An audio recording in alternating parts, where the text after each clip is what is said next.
এটা ছিল অদ্ভুত এক রাত। আমরা চার বন্ধু, লালু, পাঁচু, ভোম্বল আর আমি গাড়িতে চেপে বিয়ে বাড়িতে যাচ্ছিলাম। গাড়িটা ছিল আমাদের মহাভারতের যুগের মতো পুরনো, আর রাস্তা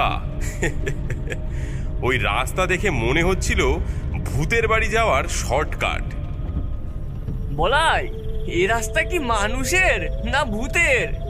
আলো নেই, মানুষ নেই, আমরা কি আদৌ বিয়ে বাড়ি যাচ্ছি তো নাকি নরকে? আলোর অভাব বুঝলি, কিন্তু রাস্তায় গর্তের অভাব নেই।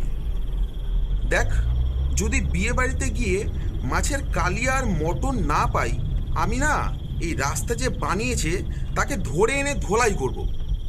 আমি ভাবছিলাম এই অন্ধকার পথে আবার ভূতের দেখা না পেয়ে যাই।